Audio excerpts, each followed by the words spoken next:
ॐ नमः सिद्धेभ्यो नमो अरिहन्ताणं नमो सिद्धाणं नमो आयर्याणं नमो उवज्झायाणं नमो लोई सव्यसाहुणम्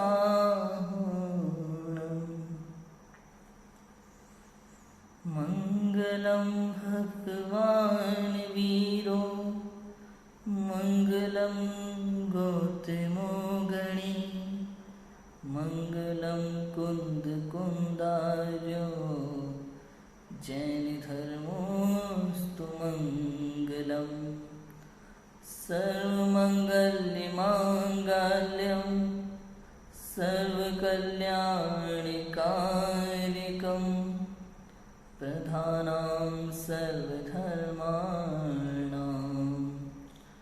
जैनं जयतु शासनं जैनं जयतु शासनम्।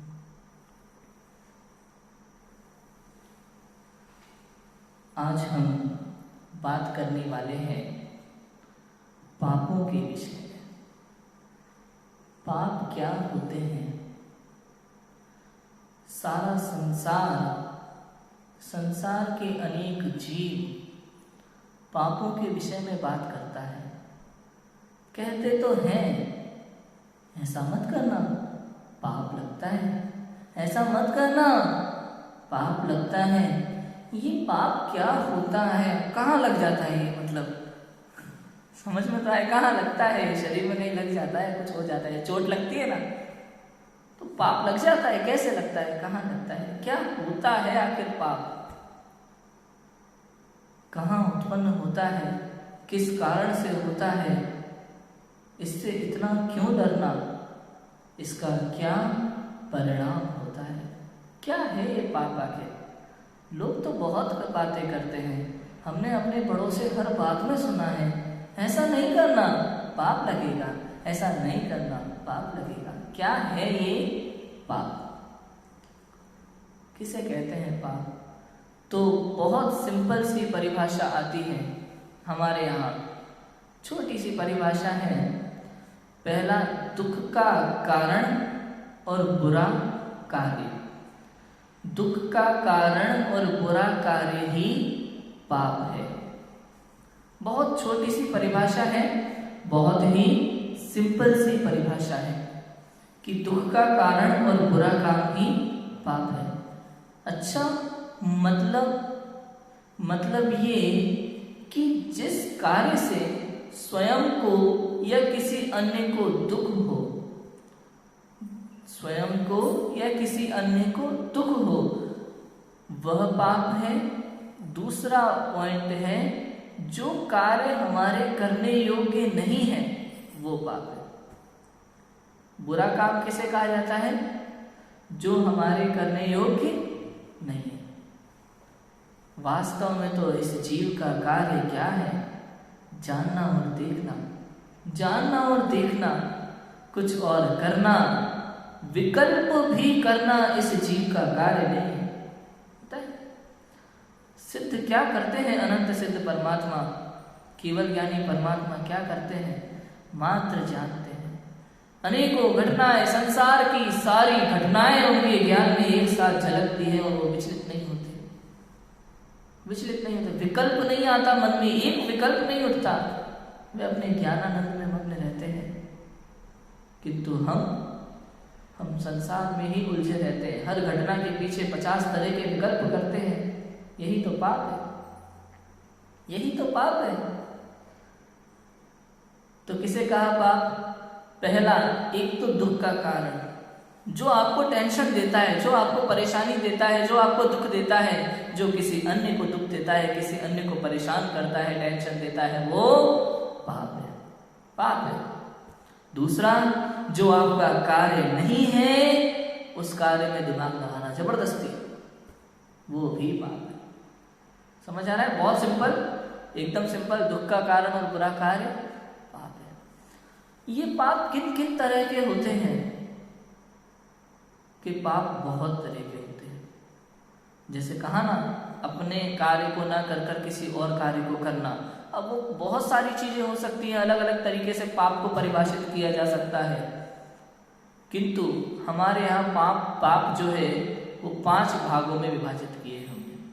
कौन कौन से 5? हिंसा, झूठ, चोरी, कुशील और परिग्रह। 5 तरह के पाप हैं। कौन कौन से? हिंसा, झूठ, चोरी, कुशील और परिग्रह। याद रहेगा नाम? पांचों बड़े सिंपल हैं, पांचों प्रकार के पाप हमें याद होने चाहिए। ये नाम हिंसा, झूठ, चोरी, कुशील, परिग्रह, 5 तरह के पाप होते हैं, ठीक है। किंतु इन पापों का जन्म कहाँ से होता है? जैसे ये 5 पाप होते हैं ना, ऐसे ही 4 कषाएं भी होती हैं। कौन कौन सी 4 कषाएं? क्रोध, मान, माया, लोभ। क्रोध, मान, माया, लोभ, जग में 4 कषाएं, दिन हो या हो रात ये सबको जग में सदा रुलाए। सदा रुलाती हैं ये कषाएं, दिन हो या रात हो। क्रोध, मान, माया, लोभ, 4 प्रकार की कषाएं हैं, ठीक है। 5 पाप, 4 कषाय। इनका जन्म कहां से होता है? आखिर क्यों लोग ऐसे परिणाम करते हैं? हिंसा, झूठ, चोरी, कुशील, परिग्रह, क्रोध, मान, माया, लोभ, ऐसे परिणाम क्यों होते हैं जीव के? इस विषय में हम बाद में चर्चा करेंगे। पहले ये समझ लो कि 5 पाप और 4 कषाय आखिर हैं क्या। उसके बाद अपन बात करेंगे कि इनका जन्म क्यों होता है और कहां से होता है, हम ऐसे परिणाम क्यों करते हैं, ठीक है। देखो, हिंसा क्या होती है, पहले हिंसा समझते हैं हम। सबसे पहला पाप हिंसा, जो कि बहुत ही बड़ा पाप माना जाता है। इस संसार में कुछ लोग कहते हैं हिंसा सबसे बड़ा पाप है, कुछ लोग कहते हैं क्रोध सबसे बड़ा पाप है। हम अभी हिंसा की बात शुरू करते हैं, ठीक है। हिंसा क्या होती है? बहुत सिंपल सी परिभाषा जिसे सारा जगत जानता है वो ये है, किसी भी जीव को मारना, सताना या उसका दिल दुखाना, उसे हिंसा कहा जाता है। समझ में आया? किसे कहते हैं हिंसा? किसी भी जीव को मारना, सताना या दिल दुखाना, वो क्या है? हिंसा। ये हिंसा है। कहने का अर्थ ये है किसी अन्य जीव पर हमारा कोई अधिकार नहीं। समझ आया? संसार में जितने भी जीव हैं सभी कैसे हैं? स्वतंत्र हैं। अपने कर्मोदय से उनकी उत्पत्ति होती है और अपने कर्म के अंत होने पर ही उनका अंत होता है। ये बात समझ में आ गई? आयु कर्म जब खत्म हो जाता है तो उस जीव का अंत भी होता है। जीव का नहीं, शरीर का। फिर वो दूसरा शरीर धारण करता है। ये सब भी स्वतंत्र जीव हैं। एक जीव का दूसरे जीव से कोई संबंध ही नहीं, कोई संबंध नहीं, सब स्वतंत्र है। किंतु हम तरह तरह के परिणाम करते हैं, राग द्वेष के परिणाम करते हैं, किसी को अच्छा जानते हैं, किसी को बुरा जानते हैं, अनेक तरह की घटनाओं से प्रभावित हो जाते हैं और मन में हिंसा के परिणाम करते हैं। किसी को मारना हिंसा है, किसी को सताना हिंसा है, किसी को दुख देना हिंसा है, यहाँ तक कि ऐसा भाव करना भी हिंसा है। भाव करना भी हिंसा है। आप मन में सोच नहीं सकते कि किसी के साथ आप ऐसा व्यवहार करें। समझ आया? जब हम विद्यालय में पढ़ते हैं तो विद्यालय में हमारे साथ बच्चे पढ़ते हैं, छोटी छोटी बात पर हम किसी को परेशान करते हैं, किसी को मारते हैं, किसी से लड़ते हैं, किसी के माता पिता के विषय में अन्यथा बात करते हैं, कितना कुछ कहते हैं। इन सब का फल मिलता है। ये जो कर्माण वगरणा है ना, ये कर्म चारों तरफ फैले हुए हैं, इसी इंतजार में बैठे रहते हैं तुम परिणाम करो और हम चिपक जाए।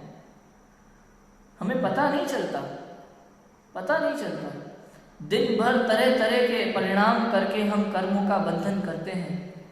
जब उदय में आता है तो रोते भी हैं, सोचते ही नहीं है। ये हिंसा का परिणाम अत्यंत दुखदायक है, मेरे लिए भी और अन्य जीवों के लिए भी। समझ आया? तो किसी को मारना, सताना, दिल दुखाना हिंसा है और ऐसा भाव करना भी हिंसा है। ये तो हुआ द्रव्य हिंसा। वास्तव में भाव हिंसा क्या होता है? क्या होता है? आत्मा में उत्पन्न होने वाले मोह, राग, द्वेष आदि समस्त विकारी भावों को क्या कहते हैं? भाव हिंसा। भाव हिंसा। और ये द्रव्य हिंसा भाव हिंसा के कारण से ही होता है। ऐसा ही होता है, जब किसी ने हमसे कुछ कहा या हमें किसी से कुछ काम है तो पहले मन में उसके प्रति राग या द्वेष का परिणाम आता है, तब जाकर के हिंसा का भाव होता है। समझ आया? और ये हिंसा अत्यंत दुखदायक होती है।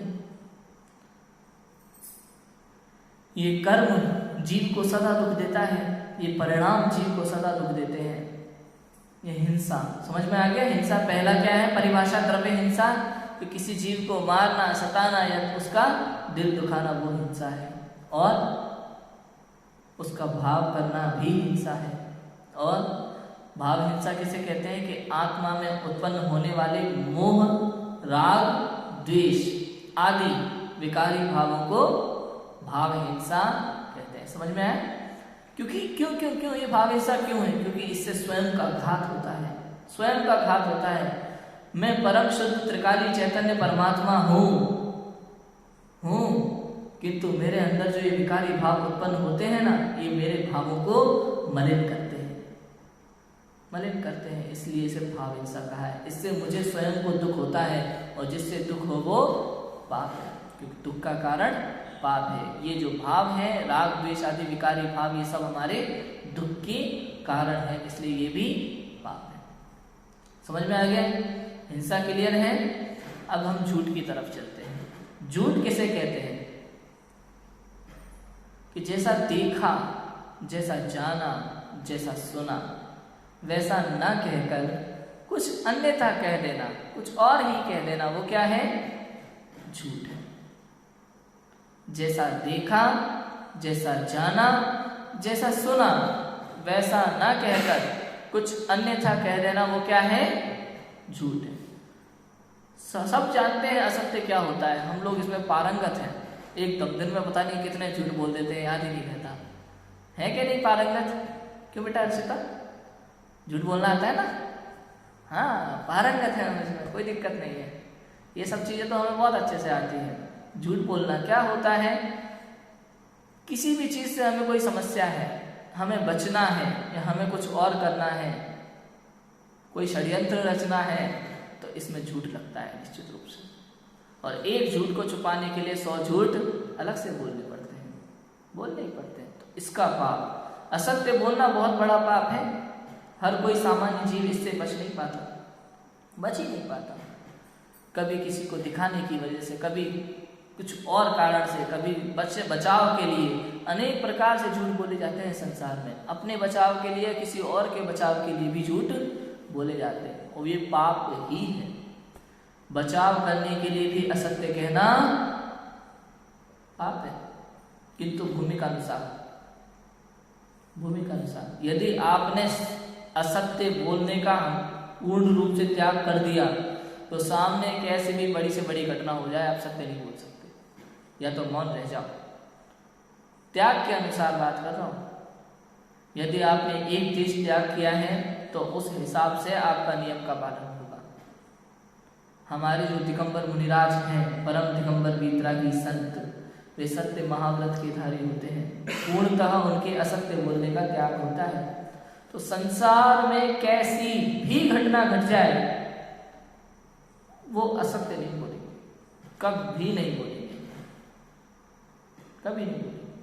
और अगर बोलना पड़े तो या तो उन्हें मुनिवेश का त्याग करना होगा। समझ आया? तब जाकर के बोल सकेंगे, अन्यथा नहीं। और वो मुनिवेश के त्याग का और असत्य बोलने का, दोनों का पाप कर्म का बंध होगा उन्हें। समझ आया? ऐसा होता है। इसलिए कोई भी पाप करने से पहले सोचना कि इसका फल जब मिलेगा तो मुझे ही रोना होगा, मुझे ही दुख होगा, मुझे ही कष्ट होगा, परेशानी होगी। इसलिए हर तरह के पाप से हमें बचने का प्रयत्न करना चाहिए। अच्छा, किसी ने जैसा कहा वैसा, जैसा हमने सुना वैसा, जैसा देखा वैसा बोल दिया, तो क्या वो सत्य है?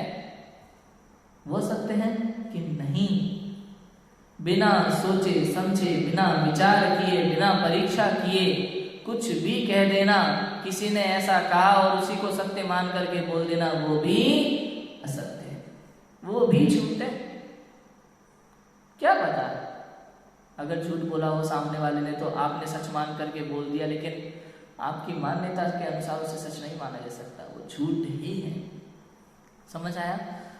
कुल मिला के बात ये, जब तक 100% निर्णय के साथ कोई बात ना कही जाए तब तक वह असत्य ही है, झूठ है, और उसका भी पाप लगेगा, वो भी पाप है।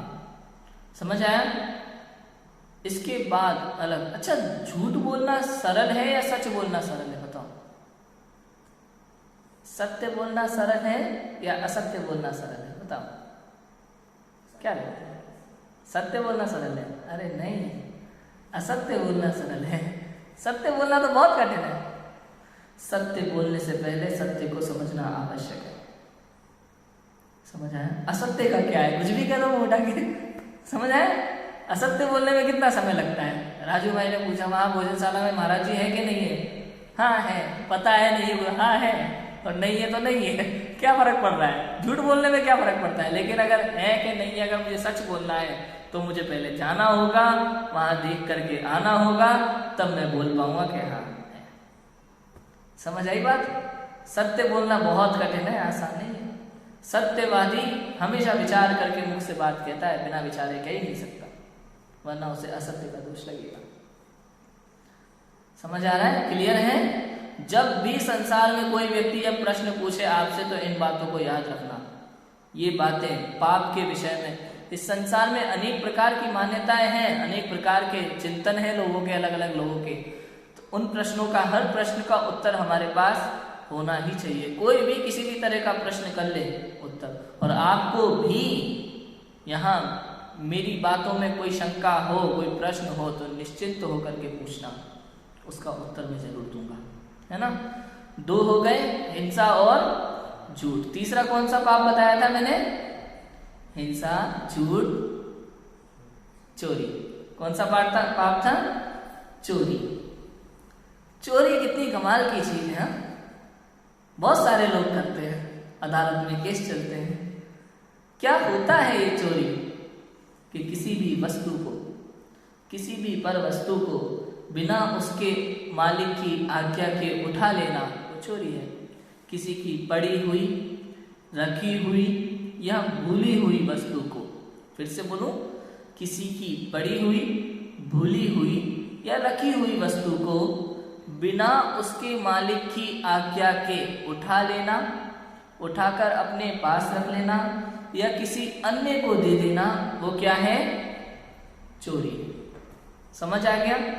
क्लियर है? चोरी की परिभाषा याद रहेगी हमें। किसी की पड़ी हुई, रखी हुई, भूली हुई वस्तु को बिना उसके मालिक की आज्ञा के उठा लेना, उठा के अपने पास रख लेना या किसी अन्य को दे देना, वो क्या है? चोरी। चोरी है। और ऐसा भाव करना, वो क्या है? भाव चोरी। समझ में आया? ऐसा भाव करना, वो क्या है? भाव चोरी। अच्छा, ये तो समझ में आ गया, हाँ भाई किसी की चोरी, बिना पूछे किसी की वस्तु को ले लेना चोरी है। किंतु रास्ते में कोई चीज पड़ी मिल गई, 100 का नोट, 500 का नोट, 1000 तो है कि 2000 का नोट पड़ा हुआ मिल गया, तो वो तो हमने पड़ा हुआ मिला ना, वो तो चुराया थोड़ी है, किसी का लिया थोड़ी ना है। अरे भैया कहा ना, पड़ी हुई वस्तु उठा लेना या उठाकर किसी अन्य को दे देना, वो क्या है? चोरी। अच्छा, अब पड़ी हुई है, मैं नहीं उठाऊंगा, कोई और उठा लेगा, इससे अच्छा मैं उठा करके मंदिर में डाल देता हूँ, किसी भिखारी को दे देता हूँ या कुछ और कर देता हूँ, मिठाई बांट करके बच्चों में मिठाई बांट देता हूँ, फल खरीद के गरीब बच्चों को, अनाथ बच्चों को दे देता हूँ। नहीं, आवश्यकता क्या है? अगर आपको ऐसा दान धर्म का भाव आ रहा है तो जेब से पैसा निकाल के दो, अपने पैसे खर्च करो, मंदिर में डालना है, अनाथों को देना है, गरीबों को देना है, फल बांटना है, जो करना है करो, अपने पैसे से करो, वो आपका नहीं है। और किसी अन्य का उठा लेना, वो क्या है? चोरी। चोरी है, भाई कोई और उठा लेगा, अरे तो कोई और उठा लेगा तो चोरी का पाप उसे लगेगा, आप उठाओगे तो आपको लगेगा। आप बताओ आपको क्या चाहिए? चोरी का पाप आप खुद लेना चाहते हो कि कोई और बच जाए उसे पाप ना लगे, मैं लगा लेते हो अपने ऊपर, ऐसा है? नहीं। तो हमें ऐसा भाव भी हृदय में नहीं आना चाहिए, भाव भी नहीं आना चाहिए हृदय में। बचपन में छोटे छोटे बच्चों को ऐसे भाव आ जाते हैं, उन्हें घर से पर्याप्त मात्रा में पैसे तो मिलते नहीं है, खाने पीने के इच्छाएं बहुत होती हैं, दूसरे को देख करके मन में इच्छाएं जागृत हो जाती हैं, परिवार से उतना मिलता नहीं है तो उन्हें भाव आता है ऐसा कहीं और से जुगाड़ हो जाए कुछ, लेकिन ये पाप है, ऐसे भाव करना पाप है। हमें बचपन से ही अपने बच्चों को ऐसी शिक्षाएं देना चाहिए कि वो हिंसा, झूठ, चोरी, क्रोध ऐसे भाव ही ना करें। ये भाव हमें और अन्य को अत्यंत पीड़ा देते हैं, अत्यंत दुख देते हैं। इसलिए हमारी शिक्षाएं ऐसी होना चाहिए, हमारे संस्कार ऐसे होना चाहिए कि जीवन में कभी ऐसा कोई भाव ना आए, हिंसा, झूठ, चोरी, कुशील, परिग्रह, क्रोध, मान, माया, लोभ। ठीक है, चोरी समझ में आ गया। चौथा चले, चौथा कौन सा पाप था? कुशील। कुशील किसी की पराई माँ बहन को बुरी नजर से देखना, वो कुशील है। या महिलाओं के लिए भी किसी भी पराये पुरुष को बुरी नजर से देखना, वो कुशील है। ये कुशील का भाव है। बहुत आसानी से हर किसी को समझ में भी नहीं आता, और कहना चाहिए कि आयु के हिसाब से हर व्यक्ति को अपने आप समझ में आ जाता है, निश्चित रूप से। ठीक है, तो कुशील का बस अभी इतना ही समझो, बहुत सिंपल भाषा में, कि किसी को भी बुरे भाव से मत देखो, बुरे भाव से मत जानो, सभी को निर्मल परिणाम से जानो, सभी को के साथ निर्मल व्यवहार रखो, चाहे वो स्त्री हो या पुरुष हो। इस बात का ध्यान रखें कि एक दूसरे के लिए मन में कोई विकार भाव उत्पन्न ना हो, यही कुशील से बचना है। अगर एक दूसरे के लिए मन में विकारी भाव उत्पन्न होते हैं तो वो क्या है? वो कुशील है, कुशील है। ये नियम है संसार में। हमारी भारतीय संस्कृति के अनुसार स्त्री और पुरुष जब तक उनमें कोई संबंध नहीं है वे दूर ही होना चाहिए, साथ साथ नहीं रह सकते, अकेले साथ नहीं बैठ सकते। परिवार में रहते हैं, परिवार में भी एक आयु के पश्चात, अधिक से अधिक 8 वर्ष की उम्र के पश्चात भाई बहन भी अपने एक कमरे में नहीं रह सकते। एक कमरे में नहीं रह सकते मतलब जिनके घर में एक ही कमरा है, 5 सदस्य हैं, वो पांचों एक ही कमरे में सोते हैं, मैं उनकी बात नहीं कर रहा। कहीं कहीं घरों में ऐसा होता है कि माता पिता का कमरा अलग होता है, बच्चों का कमरा अलग होता है, और भाई बहन एक साथ एक कमरे में सोते हैं, तो वो भी निषिद्ध है, वो भी ठीक नहीं है। समझ आ रही है बात? तो इन बातों का ध्यान रखना चाहिए। स्कूल में दोस्तों के साथ, फ्रेंड्स के साथ खेलना कूदना, फ्रेंड्स से बातें करना, लड़कों के साथ लड़कियों का, और लड़कों का लड़कियों के साथ ये बातें वगैरह करना, ये सब कुशील में आता है। टोटल कुशील का पाप लगता है, और इस पाप का फल भी अत्यंत दुखदायक होने वाला है, निश्चित रूप से। समझ आया? ये सब हमें दुख देने वाले हैं, अन्य जीवों को भी दुख देने वाले हैं। ऐसा नहीं है कि उससे सिर्फ हमें पीड़ा होती है। इस कुशील के परिणाम से जो दोनों परिणाम कर रहे हैं उन्हें भी पीड़ा होती है, उनके माता पिता को भी पीड़ा होती है, और देखने वाले अन्य जो जीवों को भी निश्चित रूप से, भले बिना मतलब के पीड़ा होती है, किंतु होती है। भारतीय संस्कृति है, संस्कृति के अनुसार कोई भी जीव जब ऐसे गलत कार्य देखता है तो वह निश्चित रूप से उसके लिए भी पीड़ादायक होता है। समझ आया? तो ये कुशील। लास्ट क्या है पापों में? 5वां परिग्रह। परिग्रह किसे कहते हैं? कुशील का भाव कुशील है ना, किसी पराई माँ बहन को बुरी नजर से देखना वो तो कुशील है, और ऐसा भाव भी करना वो भाव कुशील। परिग्रह किसे कहा जाता है? क्या है परिग्रह? कि आवश्यकता के अनुसार जितनी हमारी आवश्यकता है उससे अधिक कुछ भी रखना वो परिग्रह है। या फिर देखा जाए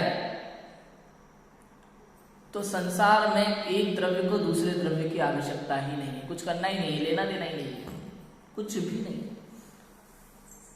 मेरे अनंत ज्ञानादि गुणों के सिवाय मेरा इस संसार में कुछ भी नहीं, कुछ भी नहीं है संसार में मेरा। किंतु फिर भी हम समस्त वस्तुओं को अपना समझते हैं, परिग्रह इकट्ठा करना चाहते हैं, हमारी इच्छा जो है खत्म नहीं होती। हम चाहते हैं सब कुछ हमें प्राप्त हो जाए, सब कुछ हमें प्राप्त हो जाए, ये भी मिल जाए, वो भी मिल जाए, वो भी मिल जाए, वो भी मिल जाए, वो भी मिल जाए, और अथाह परिग्रह हम इकट्ठा करते हैं, अथाह परिग्रह इकट्ठा करते हैं हम लोग।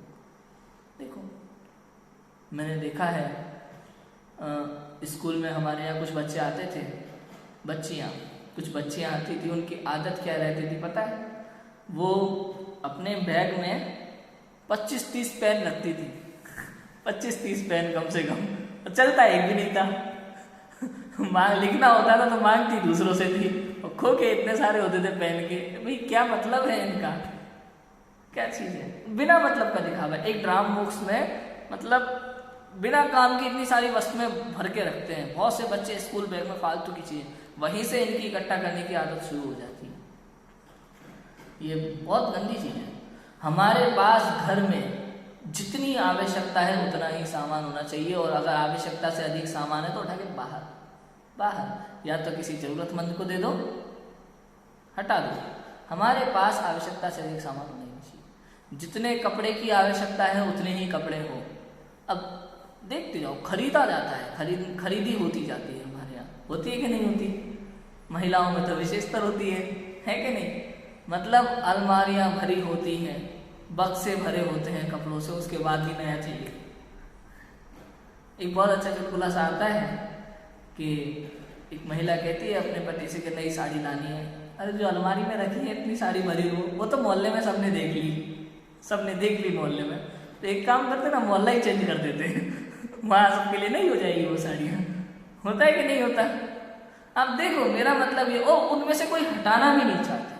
सबसे बड़ी बात ये, आप नहीं ला रहे हो उससे समस्या नहीं है कि आपका मन भर गया या जो कुछ भी है वो एक अलग बात है, किंतु आप लगाते जा रहे हो, लाइन लगाते जा रहे हो। उस पुरानी वाली को अगर कोई घर में कोई कह दे तो ये पुरानी हो गई, अब तुम पहनते तो है नहीं हो, मेहतरानी को दे देना या किसी अन्य को दे देना, जरूरतमंद को दे देना। नहीं वो कभी ना कभी पहनो, समय आएगा तो पहनेंगे। समझ आया? लड़कों में भी कई लोगों में ऐसा होता है, बहुत लोग ऐसे करते हैं। ये राग भाव की गृद्धता होती है, गृद्धता। तो कहने का अर्थ यह है आवश्यकता के अनुसार ही रहो, जितनी आवश्यकता है उतना, नहीं है तो हटा दो। बिना मतलब का पाप क्यों झेलना चाहते हैं हम? इतना कम समय है इस मनुष्य जीवन का, इस मनुष्य जीवन में इतना पाप का बोझ लेकर के क्या करोगे? ढोना हमें ही पड़ेगा, ढोना हमें ही पड़ेगा। बड़े पंडित जी साहब का एक वाक्य है, ये कोई बनिया का कर्जा नहीं है, चुकाया तो चुकाया, नहीं चुकाया नहीं चुकाया। ये पाप है, कर्म है, कर्म का कर्जा चुकाना ही पड़ता है। इस भव में नहीं तो अगले भव में, अगले भव में नहीं तो उसके अगले भव में चुकाना ही पड़ेगा। कोई बनिया का कर्जा नहीं है, दुकान से सामान लेकर के आए और चुकाया नहीं चुकाया, कोई बात नहीं, चलने तो कल देंगे। होता है ना, कुछ लोग ऐसा भी करते हैं कि भैया पैसे उधार ले लिए, देने का नाम ही नहीं है। तो वैसा वाला कर्जा नहीं है, कर्म का कर्जा, ये तो चुकाना ही पड़ेगा, इस भाव में नहीं तो अगले भाव में। इसलिए कहा पाप का बोझ मत ढो, इतना मत ढो, दुखी रहेंगे। इसलिए परिग्रह आवश्यकता के अनुसार ही रखें, उससे अधिक ना रखें। मन में जो भाव होता है ना अधिक रखने का, ये सबसे ज्यादा दुख देता है वास्तव में। तो समझ आ रही है मेरी बात? ऐसा भाव, आवश्यकता से अधिक वस्तुओं को अपने पास रखना, उन्हें संग्रहित करना, कभी ना कभी काम आएगा, ये सोच करके संग्रहित रखना, ये परिग्रह है। ये बिना मतलब का पाप है जो हमें ढूंढना पड़ेगा कई भवों तक। इसके अलावा जो हमारे पास नहीं है उसकी इच्छा का भाव, ये सबसे ज्यादा दुखदायक है, वर्तमान में भी और भविष्य में भी। बहुत से लोग इस संसार में ऐसे हैं जो दिन रात यही सोचते रहते हैं, काश मेरे पास ये होता, काश मेरे पास ये गाड़ी होती, BMW, मर्सिडीज, काश ये होता मेरे पास, काश मेरी भी इतनी बड़ी बिल्डिंग होती। मैं भी ऐसा होता, मैं भी ये करता, मैं भी वो करता। ये इतने अथाह परिग्रह का जो भाव हृदय में लेकर के घूमता है ना, ये तेरे बिना मतलब के कर्म का दुख का कारण बन जाएगा। बिना मतलब के ये व्यर्थ का पाप है, व्यर्थ का पाप। व्यर्थ का पाप मतलब समझे? अब बैठे बैठे कुछ और काम नहीं है, तले पत्थर ही मार रहा है नदी में समझ में? वैसा है। तेरे पास अभी इतना परिग्रह है तो नहीं, तो तू वैसे पाप से बचा हुआ है। तू जो इतनी इच्छा कर रहा है तेरे पास है नहीं, तेरे सोचने से आ जाने वाला नहीं है। तू बिना मतलब के बैठे बैठे सपने देखता रहता है दिन भर। ओ एक दिन ये मैं, ये मैं, ये मैं, हद हो गई। वो तू प्राप्त कर पाए नहीं कर पाए ये तो पुण्य के उदय की बात है, किंतु तूने आज ही उसको अपने पास होने का भाव करके उतने पाप कर्म का बंध, उतना परिग्रह रखने का बंध आज ही कर लिया, जो भविष्य में तेरे लिए अत्यंत दुखदायक होगा, अत्यंत दुखदायक होगा। समझ में आई बात? बहुत दुखदायक है। इसलिए आवश्यकता अनुसार ही रखें, अधिक रखने की आवश्यकता ही नहीं है। मैंने कल ही एक वाक्य डाला था अपने स्टेटस पे, आपने पढ़ा हो तो व्हाट्सएप के स्टेटस पे। मैं किसी भी सांसारिक वस्तुओं की प्राप्ति के लिए अत्यधिक प्रयत्न नहीं करता। मैं किसी भी सांसारिक वस्तुओं की प्राप्ति के लिए अधिक प्रयत्न नहीं करता। आवश्यकता अनुसार वस्तुएं मुझे सहज प्राप्त हो जाती है। समझ है? मैं किसी भी सांसारिक वस्तु के लिए अधिक प्रयत्न नहीं करता। आवश्यकता अनुसार वस्तुएं मुझे सहज प्राप्त हो जाती है, सहज रूप से। और ऐसा होता है, बचपन से ऐसा ही होता है। कभी नहीं किया मैंने, कभी अधिक प्रयत्न नहीं किए। सहज रूप से मुझे जो चाहिए होता है ना, समझ लो मिल ही जाता है अपने आप। कब कैसे कहा मुझे भी पता नहीं चलता, सोचना ही नहीं पड़ता। जिस दिन मेरा पर्स खाली होने को होता है उसी दिन कहीं ना कहीं से पैसे हो जाते हैं। जिस दिन अकाउंट खाली होने को होता है उसी दिन कहीं ना कहीं से पैसे आ जाते हैं। जब नौकरी नहीं होती है तो अनेक फोन आ जाते हैं नौकरी के लिए। सब व्यवस्था अपने आप सहज रूप से हो जाती है। इतना सोचना नहीं पड़ता ये करना पड़ेगा, ये करना, नहीं तो ये क्या होगा, इसके बिना कैसे रहेंगे। ये सब बातें दिमाग में पागल कर देती है इंसान को।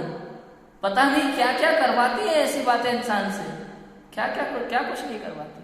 और ये सब दुख के कारण है, दुख के कारण है, इसलिए पाप है। समझ आ गई? सिंपल बात है, 5 पाप समझ में आ गए। अब है 4 कषाय जो अत्यंत पीड़ादायक है। कौन कौन सी? क्रोध, मान, माया, लोभ। क्रोध क्या होता है? कि गुस्से को क्रोध कहा जाता है। क्रोध जिस पर जीव का नियंत्रण नहीं होता। ये जो विकारी भाव होते हैं ना, ये क्रोध, मान, माया, लोभ, ये जीव का विवेक को हर लेते हैं, जीव की बुद्धि को हर लेते हैं। मतलब समझे कि जीव का परिणाम, जीव का उपयोग एक समय में एक ही जगह रहता है। या तो वो क्रोध का उपयोग करेगा या फिर ज्ञान का उपयोग करेगा। समझ में आया? जिस समय वो क्रोध में है उस समय वो विवेक नहीं रख पाता, सोच नहीं पाता, समझ नहीं पाता कि मैं किससे बोल रहा हूं और क्या बोल रहा हूं, मुझे इनसे ये बात कहनी चाहिए या नहीं कहनी चाहिए, ये भी नहीं सोच पाता। समझ आया? क्रोध मतलब व्यर्थ में गुस्सा करना, बिना मतलब के भी हो तो भी गुस्सा करना, वो क्रोध है। और वो दुखदायक है, स्वयं के लिए भी और अन्य के लिए भी। जीव का ऐसा स्वभाव होता जा रहा है, वो क्रोध करने लगता है। जरा जरा सी बात है, प्रेम से बात तक नहीं कर पाते। अरे परिवार में कोई बात है, विद्यालय में कोई बात है, ऑफिस में कोई बात है, कोई भी बात है, तो उसको प्रेम से क्यों नहीं कर सकते? सोचो जरा। कोई भी हो, हम किसी बात को प्रेम से क्यों नहीं करना चाहते? बस क्रोध आंखों में अंगारे करके सामने वाले के ऊपर बरस पड़ते हैं। निकाल दी मन की भड़ास। इससे क्या होगा? वो व्यक्ति भी आपके प्रति क्रोध करेगा। लड़ लो आपस में दोनों डंडे लेके, और क्या करोगे? हाँ? इससे कुछ नहीं होने वाला है, इससे समस्या का हल नहीं निकलता। संसार में कोई भी समस्या हो, उसका हल हो जाता है, लेकिन प्रेम से, क्रोध से नहीं। इसलिए जब भी कोई समस्या हो, कहीं भी कोई समस्या हो, बैठे मिल करके उस विषय में चर्चा करें, कोई ना कोई हल अवश्य निकलेगा। और एक दूसरे से अपने मन की बातों को खुल करके प्रेम से कहना सीखना चाहिए। क्या सीखना चाहिए? सबसे पहले हमें सीखना चाहिए कि अपने मन में जो बात है, अपने हृदय में जो बात है, वो हम अपने सामने वाले को खुल करके बता सकें। छुपाओ मत मन में। ये बातें छुपाना अत्यंत दुखदायक होता है, समझ में आया? हम सोचते हैं यार हम ये बात इनको बताएंगे तो ये क्या सोचेंगे, हम ये बात इनको बताएंगे ये समझ पाएंगे कि नहीं समझ पाएंगे। अरे वो उनके ऊपर छोड़ो ना, वो उनका निर्णय होगा कि समझ पा रहे हैं कि नहीं समझ पा रहे हैं, कि वो क्या अर्थ लेते हैं क्या नहीं लेते, वो उनकी समस्या है। किंतु आपका जो कार्य है वर्तमान का, वो पहले आप करो। आप अपनी बात मन में मत रखो, जो कहना है कह दो, फिर जो होगा वो उस पर छोड़ दो। अपना कर्म करो, कर्म के फल पर ध्यान मत दो। कर्म के फल पर ध्यान दोगे, परिणाम पर ध्यान दोगे तो ज्ञान का कार्य खत्म हो जाता है। संसार में कोई भी कार्य करो तो उसका आधार ज्ञान होना चाहिए, परिणाम नहीं। समझ में आ रही बात? बड़ी सिंपल बातें हैं, बहुत समझने की बातें हैं, लेकिन ये अगर इन बातों पर ध्यान दिया जाए तो घर घर में, ऑफिसों में दुनिया भर के झगड़े खत्म हो जाएंगे, दुनिया भर के झगड़े खत्म हो जाएंगे, सारी टेंशन खत्म हो जाएगी संसार की। जब हमने ये जान लिया कि प्रत्येक द्रव्य स्वतंत्र है, सभी को अपनी बात कहने का पूर्ण अधिकार है। हाँ, जैसे परिवार है तो माता पिता का समझाने का अधिकार होता है, ऑफिस है तो हमारे सीनियर का हमें समझाने का अधिकार होता है, किंतु समझाने का, मात्र समझने और समझाने तक ही बात सीमित होना चाहिए, या रूठने मनाने तक ही बात सीमित होना चाहिए। किंतु क्रोध करना, एक दूसरे के का अपमान करना, एक दूसरे के हृदय को आघात पहुंचाना, हृदय को आघात पहुंचाना समझे शब्द? हृदय को आघात पहुंचाना मतलब ऐसा सामने वाला अत्यंत दुख से पीड़ित हो जाए, उस बात को कभी भुला ही ना पाए, ऐसे वचन कभी नहीं बोलना, ऐसे वचन कभी नहीं बोलना। ये बातें समझ में आ रही है? क्लियर है? क्रोध समझ में आ रहा है? ये क्रोध दुखदायक है, इसका त्याग करना अत्यंत आवश्यक है। क्रोध के बाद दूसरा कौन सा है? मान कषाय। मान कषाय क्या होती है? अहंकार, जानते ना अहंकार, घमंड। जरा जरा सी बात पर लोग घमंडी कहते हैं। क्या होता है ये घमंड? आखिर अहंकार क्या है? बहुत शब्द सुना है अहंकार का, बहुत शब्द सुना है अहंकार तो हमने संसार में, किंतु क्या होता है ये अहंकार? अपने को सर्वश्रेष्ठ मानना, ये अहंकार है। अपने को दूसरों से श्रेष्ठ मानना, ये अहंकार है। और दूसरे शब्दों में कहें, अहंकार का जन्म पता है कहाँ से होता है? अहंकार का जन्म होता है भय से। भय से अहंकार का जन्म होता है। जब कोई व्यक्ति ये सोचता है कि कोई और मेरी प्रशंसा करे या कोई और मेरी प्रशंसा नहीं करेगा तो क्या होगा, तब जाकर के अहंकार का जन्म होता है। समझ आया? अहंकारी कौन है?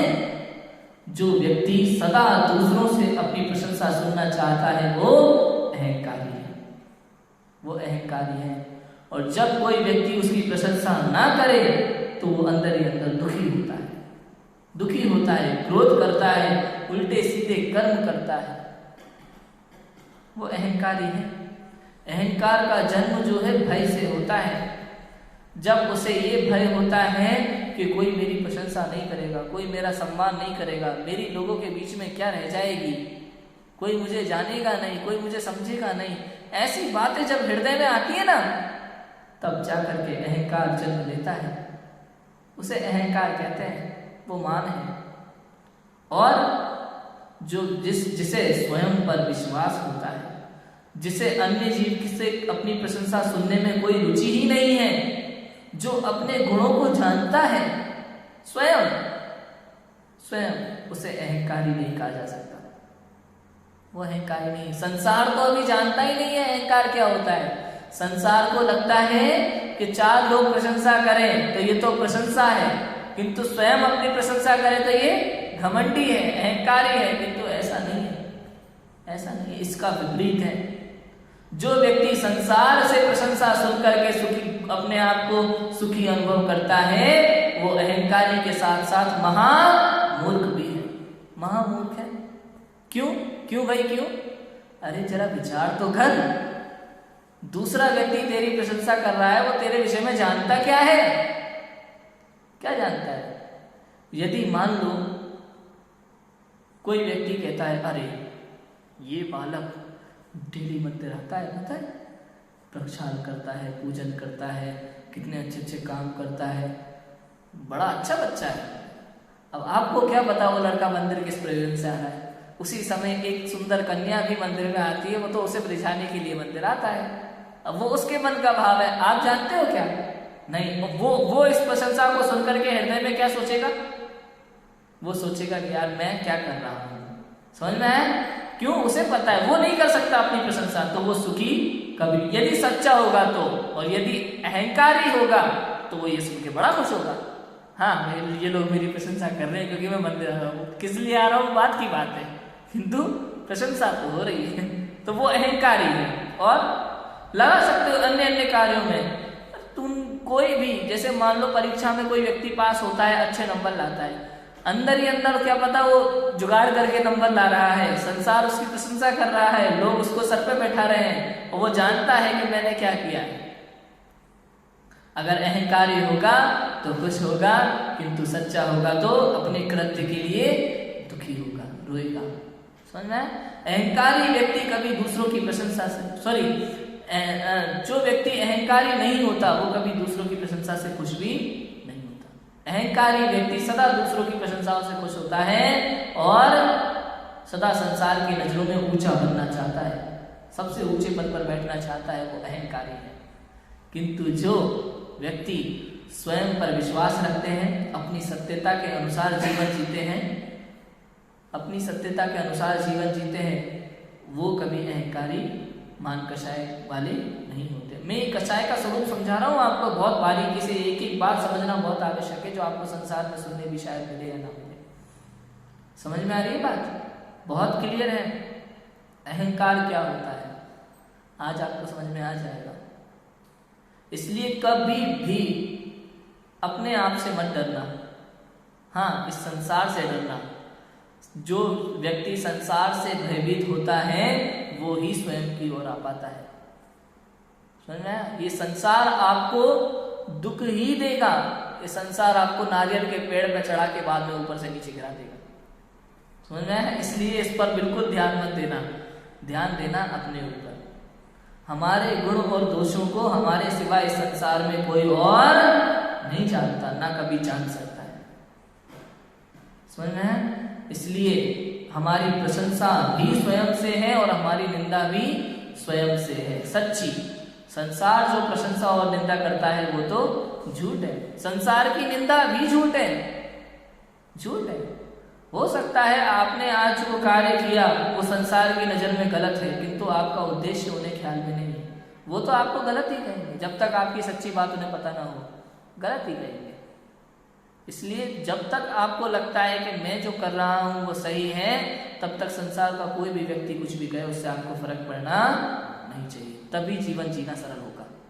जब तक आप किसी अन्य व्यक्ति को देख करके अपने जीवन की भागदौड़ जब तक आप किसी अन्य व्यक्ति को दे दोगे ना कि भाई उसके कहने से मैं सुखी हो जाऊं, उसके कहने से मैं दुखी हो जाऊं, तब तक आप सुखी दुखी रहोगे, ऐसे ही दुखी रहोगे, उसका कुछ नहीं होने वाला। समझ में आ गया अहंकार? तीसरी कषाय कौन सी है? क्रोध, मान, माया, छल कपट। बहुत लोग करते हैं, बड़ी गजब की चीज है छल कपट, बहुत प्यारी कषाय है ना, बड़ा अच्छा पाप भी लगता है, दुख भी देती है। छल कपट, धोखा देना, मायाचारी करना, किसी भी वस्तु को पाने के लिए कुछ भी करना, कुछ भी करना। अगर एग्जाम में पास होना होता है ना तो कुछ लोग तो क्या करते हैं पता है? जो व्यक्ति स्वयं टॉपर के आगे ना निकल पाए तो वो टॉप होने के लिए दूसरा तरीका सोचता है कि टॉपर को पीछे कैसे किया जाए। समझ में है? ये होता है छल कपट, मायाचार। वो उसके लिए अनेक तरह के प्रयत्न करता है। पता चला उसकी चाय में या दूध में नींद की गोली मिला दी ताकि पढ़ ही ना पाए, सो जाए, है ना? उसकी कॉपी गायब कर दी। इस तरह की हरकतें करने वाले बहुत मिलते हैं विद्यालयों में। तो ऐसा होता है, ये छल कपट। स्त्रियों में मायाचार की अधिकता पाई जाती है। आज धर्म परीक्षा पढ़ रहा था मैं, तो इसमें धर्म परीक्षा में तो क्या लाइन आई थी अमित गति आचार्य की, वो लाइन थी कि स्त्रियों की धूर्तता को बड़े से बड़े विद्वान भी समझने में असमर्थ है। बड़े से बड़े विद्वान भी समझने में असमर्थ है। क्यों? क्यों? वो स्वभाव ही ऐसा होता है, कभी किसी के नहीं होते, ऐसा होता है। और वास्तव में इन बातों पर भी ध्यान देना ही चाहिए हमें। जो पति अपनी स्त्री के लिए अनेक प्रकार के बंधन रखता है, वो स्त्री निश्चित रूप से अपने पति को छोड़ करके व्यभिचार को अपनाती है। इसलिए हमेशा अपनी पत्नी को स्वतंत्रता देनी चाहिए। मेरा तो ये मत है, मेरे ये विचार हैं, और ऐसे ही विचार धर्म परीक्षा में भी लिखे हैं जो मैंने आज पढ़े। समझ आया?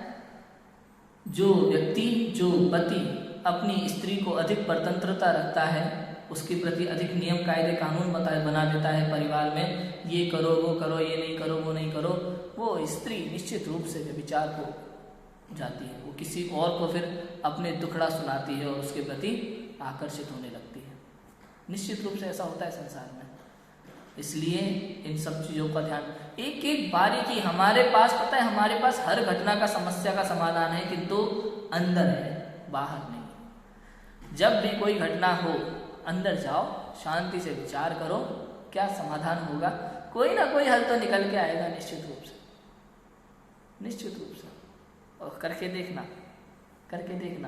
किंतु उस समय जो विकार मन में उछल रहा है ना, क्रोध है या अहंकार है, उसका त्याग करना अत्यंत आवश्यक होगा। जब तक वो पट्टी होगी, क्रोध की पट्टी, अहंकार की पट्टी, माया की पट्टी, लोभ की पट्टी जब तक आंखों पर बंधी होगी ना, तब तक आप किसी भी समस्या का हल निकालने में समर्थ नहीं हो सकते। क्लियर हो गया? माया हो गई। अब लोभ, लालच हम जानते हैं जीव का। ये लालच, लोभ को पाप का बाप कहा जाता है इस संसार में। लालच किसी भी वस्तु को प्राप्त करने का भाव, लालच जो कभी खत्म नहीं होता, लालच जो प्रत्येक जीव, प्रत्येक संसारी, हम सभी के हृदयों में बसता है। ये भी चाहिए, वो भी चाहिए, काश ये मुझे प्राप्त हो जाता। उसको प्राप्त करने के लिए फिर छल कपट करेगा, झूठ बोलेगा, चोरी करेगा, ये सब लालच करने के लिए करता है। दुनिया भर के पाप करता है, हिंसा भी करता है, मारते पीटते भी है, लालच होता है। लालच जो जीव को अत्यंत दुख देता है। समझ में आएगा? लालच, लोभ। अब ये जो 5 पाप और 4 कषाय हमने देखा, इनका सामान्य स्वरूप हमने समझा, इनका जन्म कहाँ से होता है?